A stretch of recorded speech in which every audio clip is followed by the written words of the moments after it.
Hello, ladies and gentlemen. This is Claudia Monticelli, the host of this podcast, Let's Talk Soul. Over the years, after having interviewed so many people on so many different topics, I realized that what interested my audience wasn't really the individual topics per se, but was how it impacted them, how it touched their soul. So I'll invite you all to lay back, put your feet up, and if you like what you hear, leave a review, 5-star review. I'd appreciate that. So just enjoy your listening. Today I have with me another medium like myself, Carlos the medium. Carlos, please say hello to our audience. Hi, Claudia. Hi, everyone. Carlos is talking to us from Washington, D.C.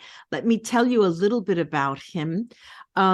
He calls himself an evidential medium, and I will lead with that, Carlos, as I said, so you can explain that. He's a psychic and a spiritual teacher. He has a natural and sensational ability to connect with those who are now in spirit.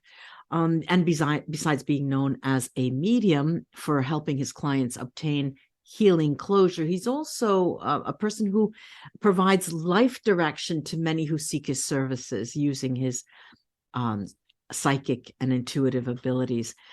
He started recently mentoring and teaching his psychic mediumship, and we'll also talk about that. And expertise that he has cultivated for himself over his many years of study.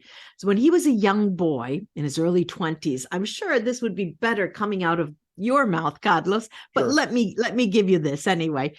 In his early 20s, he experienced and overcame very chronic health issues. And we all hear this, that spiritual awakenings or change in someone's spirituality occurs with something dire, when something negative happens. And these lessons eventually led him to experience a near-death experience. And that changed his outlook on life. And ultimately, it was also those painful moments and lessons that provided him with hypersensitivity that is needed to become a medium and cultivated the passion needed to be of service to others. He's a father, a military veteran, and he's also an ordained minister in divine metaphysics and is a certified medium with the United Metaphysical Churches headquartered in Roanoke, Virginia. He currently serves as a minister and medium at Arlington Metaphysical Chapel in Arlington, Virginia. Now, here we are. Now we get down to the nitty-gritty. Now, have you always lived in the area, Washington, D.C. area? On and off, yes. I was raised there. I migrated to the country when I was 4.5, 5. Uh-huh. And Uh-huh. I was there all my life. And I spent some time in the military when I was 18. And then I Mm-hmm. came back afterwards and spent a few years. And I went down to school down in Florida, and then for a few years, and then came back up here again. Mm-hmm. But This type of work often comes down, is handed down from generation to generation. Do you know of anyone in your family who has had these types of skills? I would say yes, but not Yeah. to the degree of doing this, exercising this either in a professional or maybe not professional manner. Usually it's done for the family and friends and hushed, Yeah, especially in Latin American countries and in correct. Italy as well. We have this. Now, what do you mean when you say evidential mediumship? So with evidential mediumship, your aim is to connect with the spirit for the client and Right. provide some evidential, factual information that they can take or relate in reference to that spirit that you're connecting with. Sometimes the what you're receiving the information with your senses, the client may not be able to understand or put together, but that's the whole basis of the point, is to provide something that provides that life after the afterlife continues and there's proof of existence Can you give me an example? Because I get it and I don't get it. When you, let's say there yes. are many different types of mediums, there are mediums who are completely overcome and speak in the the voice of the person who has passed. And there are other, now I can't remember the names, but do you when you say that sometimes it's confusing, can you give me an example of, once that occurred to you? Mm-hmm. Absolutely. I mean, it happens regularly, but like, for Mm-hmm. example, I recently, let's say, one quick example that comes to mind is I connected for a client and their loved one, it must have been a relative of theirs. And, Mm-hmm. he passed away in some type of motor vehicle accident, which Right. is, you could say, common, right? Yeah. But Right. uh, what he was relating to the person that I was reading for was that there was a helmet of his on top of the refrigerator, but he kept Uh-huh. specifically on the refrigerator of theirs. He kept pointing to the top of the refrigerator. And she didn't tell me this, but later on she mentioned to me that they had a helmet of his that was on top of the refrigerator, and only they knew. Mm-hmm. Mm-hmm. So that's Okay. something that is evidentially proving that the soul has crossed over and is present with them, and Yeah. recognizing the fact that what the act that they've done to honor that person. Mm-hmm. Okay. Has it ever occurred to you that the spirit did not uh did not come in contact, or did not want to communicate with your client? Oh, in that case, or in other cases, you mean? No, no, no, in any case. Oh, absolutely. Mm-hmm. Sometimes communication is a two-way street. Yeah. And if the spirit is not ready to Yeah. communicate, or perhaps the person receiving the reading is not ready to hear from their loved one, it can happen as well. Yeah. It also can happen that the medium, in any case, it may misinterpret the message or the communication, or pick up, or they're unable to pick up the subtle vibrations of that spirit and miss it. It's happened. Give me an example of what you Oh, mean here. absolutely, absolutely. You may see a vision of Mm-hmm. someone very, very faintly, and it's the father. And Uh-huh. the father may be showing you that, for example, just giving you a quick example, the father, Right. you may see a vision of a doctor with a stethoscope, Right. and that's all you see, and you bypass it and you just keep talking. Mm-hmm. And then the person's like, well, I really wanted to connect with my father, and like, oh well, I didn't hear or sense the father with you, and they're like, yeah, he was a doctor. There you go. And then you Mm-hmm. miss it, and then you're like, that was that person trying to communicate. And Uh-huh. because what they're doing is they're establishing a link, a Mm-hmm. connection. Once you establish that connection, you can get the conversation going, and sometimes you can miss it because what, we're human, and humans are subject Yeah, to error. sure. Sure. Yeah. And people forget we're human. Yeah, absolutely, absolutely. Right, right. Now let's talk about this very, very important occasion, this near-death experience. When Sure. did that occur?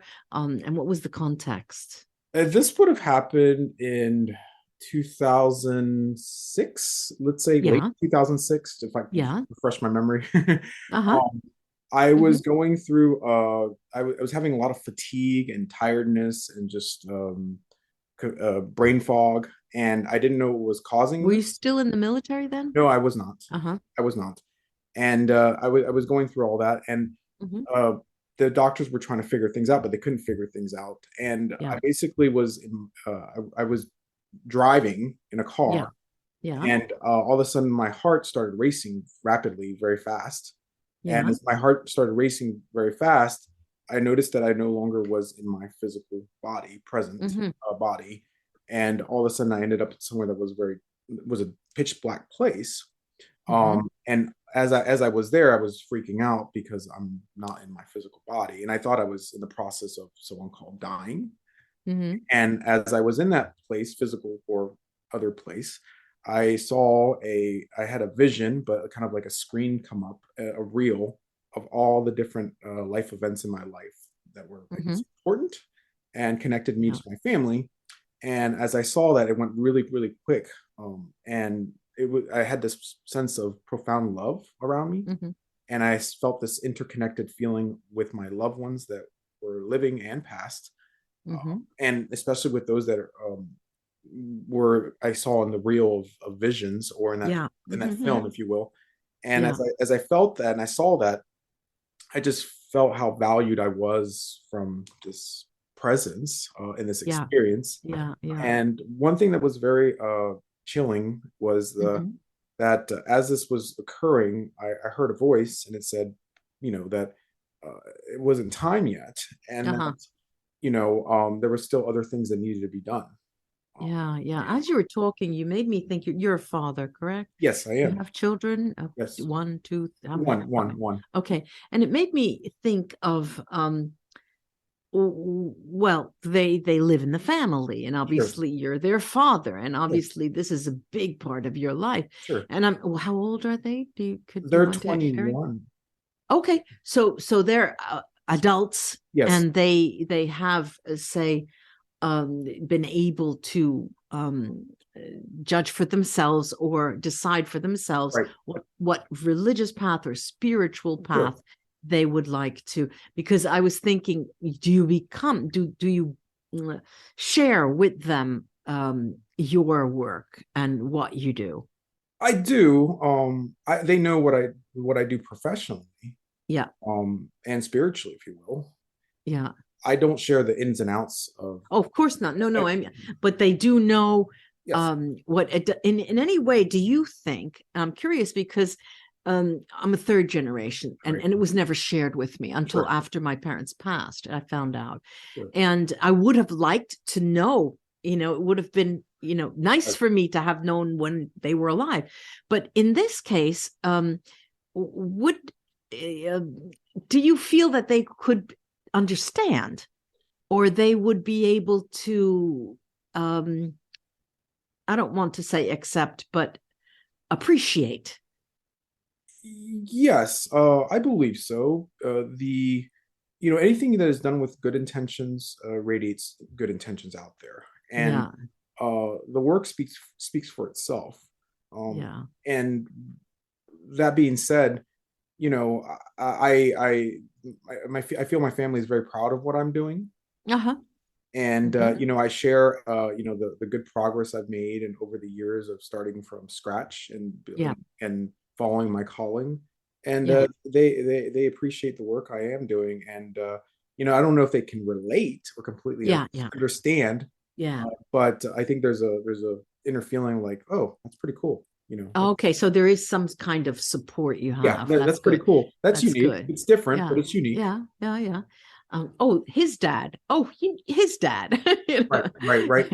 And Right? sometimes, their friends will say, "Hey, I want to get a reading," or "Hey, Yeah, right, that's right. that's I pretty know. cool," I know. I get that all the Yeah, time. or that's different, but it's kind Yeah, of in yeah, awe or amazement. yeah.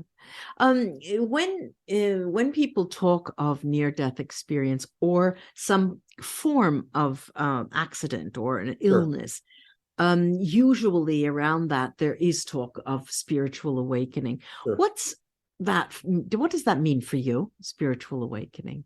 It all depends on in the context of how someone uses it. It's thrown out there everywhere in different Hmm. ways, angles, and stuff like that. It's all subject to interpretation, and Hmm. it can be subjective. But spiritual awakening, I feel that it depends on the person. For some Hmm. person, it may be Well, just. for you. Oh, okay, thank you. Uh-huh. Uh, Yeah, for me, yeah. it was finding my calling and accepting that calling and going through Hmm. with that spiritual awakening as a medium. So, so does this mean that um because when we talk of calling, it's Sure, usually something that literally calls you, right? sure. And maybe you're an accountant, and then you're being called too. In your case, was there something else that you were doing?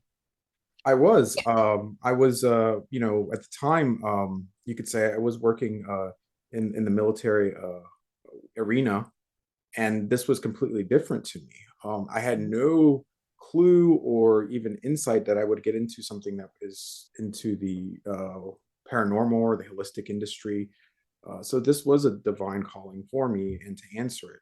And I even when I did answer, I didn't know that I was going to be able to make ground and proceed in a very successful way in this manner and do this professionally. So even till this day, you sometimes are like, oh, this is interesting. This is different.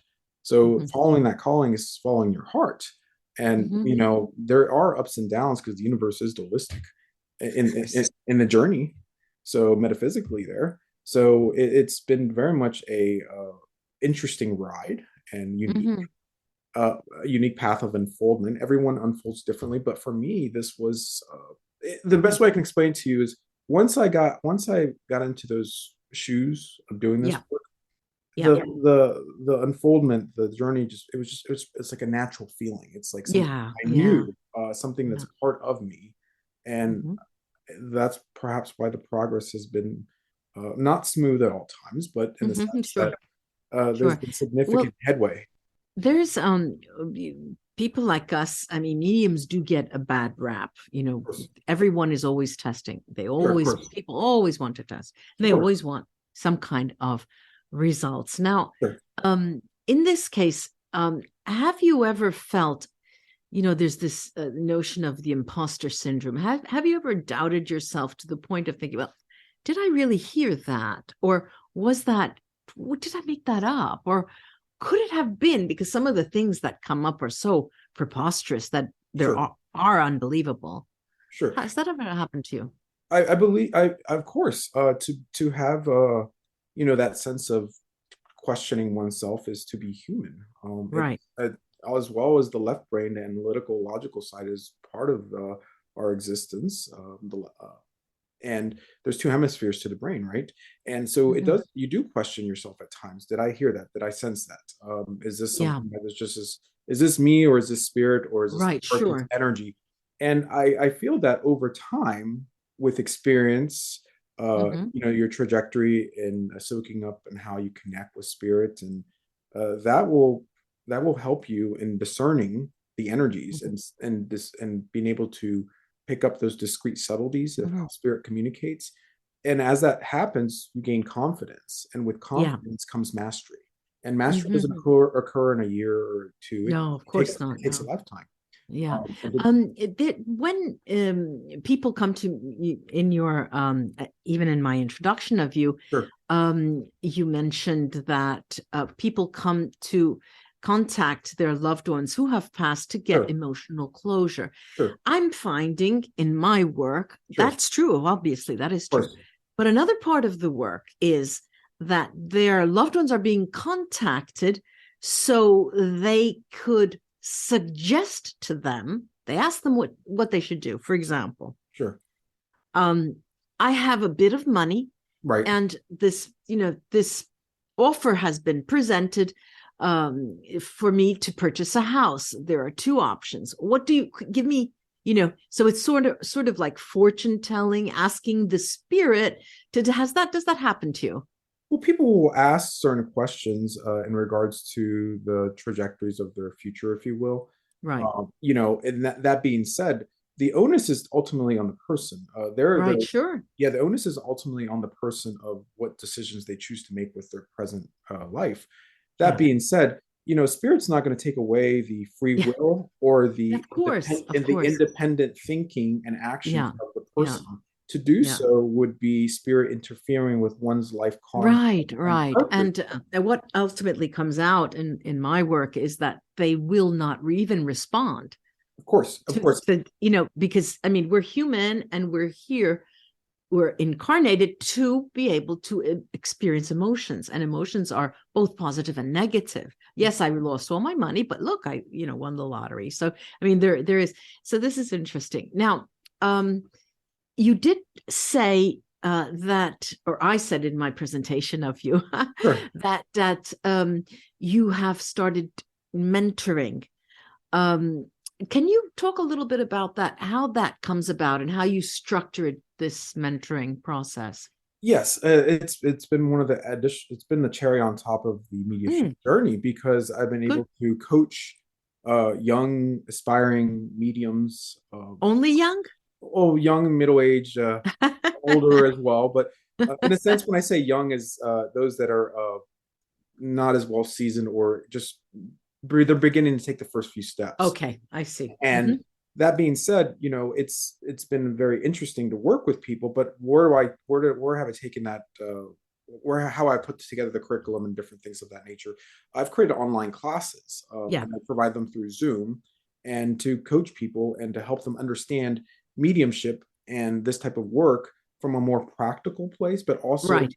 teaching them that with certain tools and abilities that they have within them with their senses, Mm-hmm. they're able to learn how to distinguish and discern the subtleties of how spirit communicates Right, and how. communicates. Mm-hmm. Mhm. And when you do this, are they ever one-on-one or are they groups? They're both. So Uh-huh. I do mentor privately to Yeah. students, Mm-hmm. either on Zoom or in person. But I also do most of my classes online, Yeah. and they I have several students in them. We just completed a psychic development class for beginners. Last year we had a mediumship class, and then an evidential mediumship class. So different classes within Mm-hmm. mediumship for the psychic. You And know, how long do these last? usually we typically each class is 2 hours. Good. And we Mhm. usually hold 4 sessions, so you're getting what, 4 sessions, you mean 4 times 2, yeah, 8? 8 hours worth of. Once a week? No, so 2 hours once a week, so times so 8 hours a month. Okay, 8 hours in 1 month. Yeah, yeah. Yep, and That's a from the, good time for me, we I think cover so. theory, instruction. We do Q&A, so questions amongst us, conversation You topics. give them homework? Yes, they do have homework.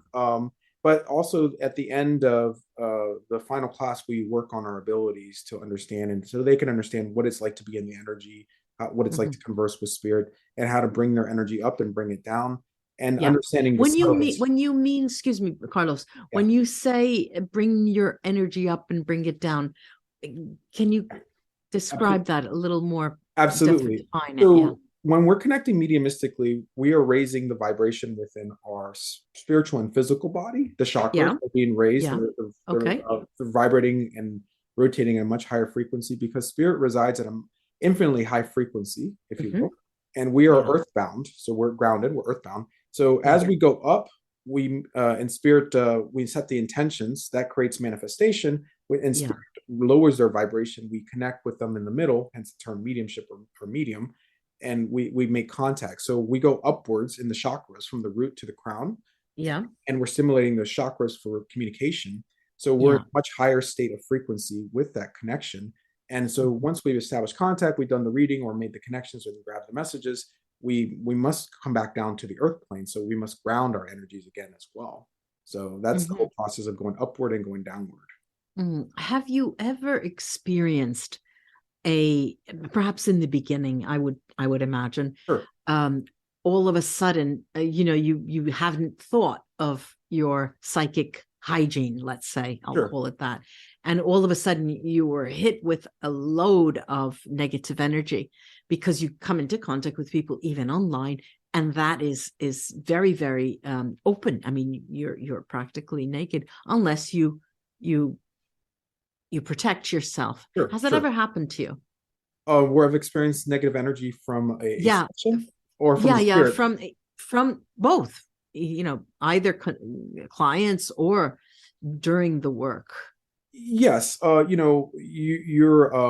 like you said, you're naked, you're vulnerable to Yeah, energies, yeah, and you're vulnerable to the person you're connecting for as well as yeah. a spirit. So there's an overlap of energy, that connection there that can prove to be, or it comes off residually to you. Hmm. So you do have to learn to protect your energies, surround yourself with some light Hmm. and.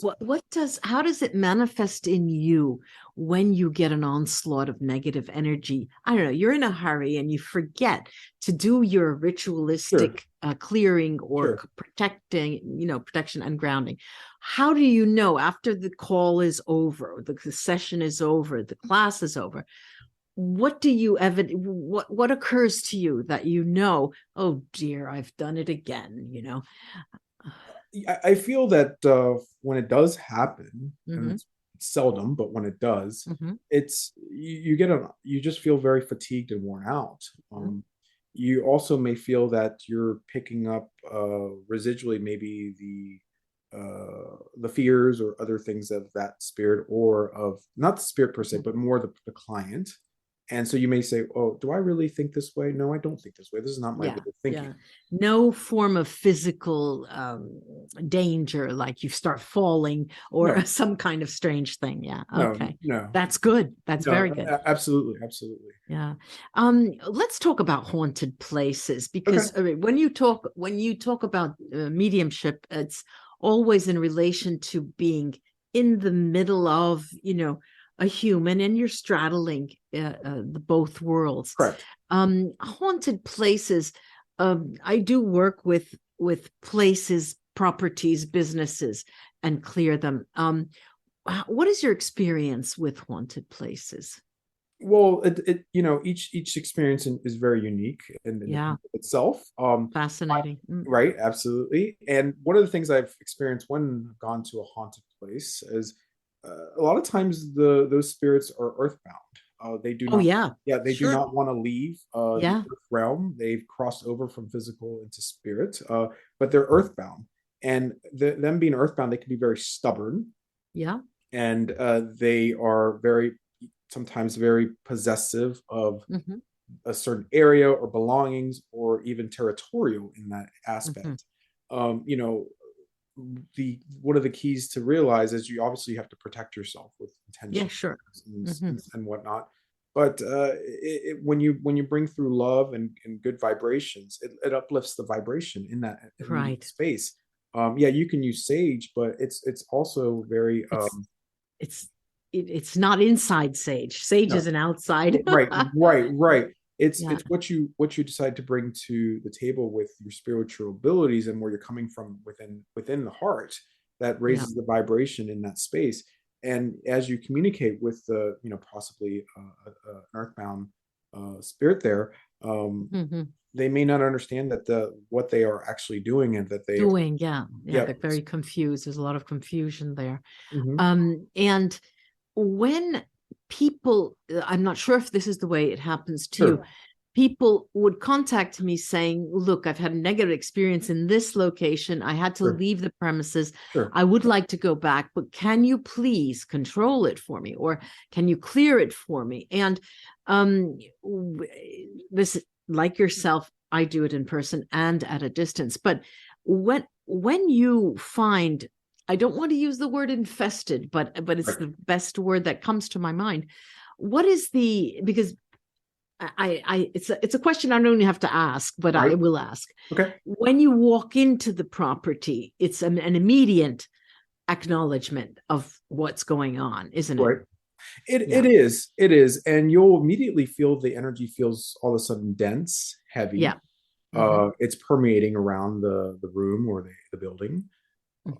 And you may feel unwelcomed to be there. An immediate sense of being unwelcome, and that this place is not your belonging, and that this place is someone else's or a group of people's belonging. Interesting. Well, what do we have in Italian? There's an expression, il sogno nel cassetto, no? There's a drawer where you keep your little ideas for the future. What are you working on it for the future? What is your dream? I mean, anything you would like to see yourself be doing? Well, currently just slowly working on creating an online curriculum for self-development classes on mediumship and psychic abilities, and where someone can download them themselves without having to participate in live instruction in the classroom setting, and in PDF or interactive, media. Okay, well then this will slowly develop, and I'm pushing it here into black on white. I mean, we're preparing a little book here, aren't we, Carlos? Yes, we are. Okay, you have to say yes. Yes. Thank you so much, Carlos, for this wonderful, interesting conversation. Just let me give the audience where they can see your work and contact you. So your website is carlosthemedium, all attached.com. Instagram is Carlos the Medium, at Carlos the Medium. Facebook also Carlos the Medium, and TikTok Carlos the Medium. No, Facebook is Carlos the Medium 1. Why is that 1? It's just what was available. Okay. Right. Okay. Thanks again, Carlos. I hope that our paths will cross again. Thank you so much, Claudia, for having me on your podcast and letting me be a pleasure. Very honored. Bye-bye. Bye-bye.